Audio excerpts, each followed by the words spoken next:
जो बढ़ा है ये शर्मनाक है। लोगों को पता था कि कुछ बड़ा होने वाला है। मुझे उम्मीद है कि ये जल्दी खत्म हो जाएगा। हम इस तनाव का शांतिपूर्ण समाधान चाहते हैं। इजराइल ने कहा, भारत के आत्मरक्षा के अधिकार का हक का हम समर्थन करते हैं। आतंकियों को पता होना चाहिए कि छिपने की कोई जगह नहीं है, वो कहीं नहीं बच पाएंगे और भारत ने जो किया है वो सही किया है। कतर कह रहा है भारत पाकिस्तान मिलकर तनाव को कम करें, इस मामले को कूटनीतिक तरीके से हल किया जाए। चीन ने कहा, हमें भारत की सैन्य कार्रवाई खेदजनक लगी है। देखिए, दोस्त को ज्यादा खराब लग रहा है क्योंकि आतंकियों को बचाने वालों में भी ये शामिल है। मसूद अजहर को आतंकी घोषित ना किया जाए, चीन उस पर वीटो लगाता रहा। चीन ने कहा, भारत पाकिस्तान पड़ोसी है, दोनों हमारे भी पड़ोसी हैं, इसलिए हम मौजूदा हालात को लेकर चिंतित हैं। हम दोनों पक्षों से शांति और संयम बरतने की अपील करते हैं। पुतिन, रूस कह रहा है, हम भारत की आतंक विरोधी नीति का समर्थन करते हैं। हम भारत की आंतरिक आतंक विरोधी नीति के साथ हैं। दोनों देशों से संयम की अपील करते हैं। भारतीय हमलों से एक व्यापक युद्ध की आशंका है। तुर्की कह रहा है, हम ऐसे भड़काऊ कदमों और हमलों की निंदा करते हैं। फ्रांस ने कहा, हम आतंक से मजबूती से लड़ने में भारत की इच्छा समझते हैं, लेकिन दोनों देशों से तनाव बढ़ाने से बचने को कहा है। नागरिकों की रक्षा के लिए दोनों देश संयम बरतें।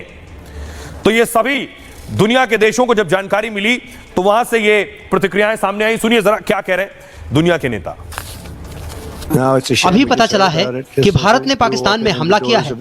ये शर्मनाक है। शायद कुछ लोगों को पहले ही कुछ बड़ा होने का अंदाजा था, क्योंकि दोनों देश लंबे वक्त से लड़ रहे हैं, दशकों से। मुझे बस उम्मीद है कि ये जल्द खत्म हो जाएगा। यह भारत की ओर से बाकी दुनिया के लिए एक साफ संदेश है। आपके मित्र इजराइल की ओर से भी आतंकवादियों को संदेश भेजना जरूरी है।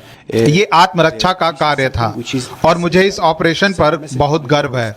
मोदी जी ने जिसे ऑपरेशन सिंदूर नाम दिया, उसने भी मेरे दिल को छू लिया है। अब आपको बताऊं कि आखिर ये ऑपरेशन सिंदूर कैसे बनाया गया, कैसे प्लान किया गया, कैसे किया जाना है। पहलगाम हमले के बाद से ही भारत की तैयारी दरअसल शुरू हो गई थी। 26/11 अटैक के बाद आम नागरिकों पर यह सबसे बड़ा हमला हुआ था भारत में। प्रधानमंत्री ने कल्पना से परे अंजाम भुगतने की चेतावनी दे दी थी। दरअसल रॉ ने पाकिस्तान के 21 टारगेट्स की लिस्ट बनाई थी। रॉ भारत की खुफिया एजेंसी है। इसमें 9 टारगेट को सेना ने हमले के लिए चुना, 21 में से 9। 3 मई को पाकिस्तान पर जवाबी कार्रवाई की प्लानिंग थी। सोचिए, पाकिस्तान के कुछ नेता कह रहे थे 3-4 मई को हमला होगा। 3 मई की प्लानिंग थी भारत की। हमले के 11वें दिन 3 मई को दिल्ली में मीटिंग हुई।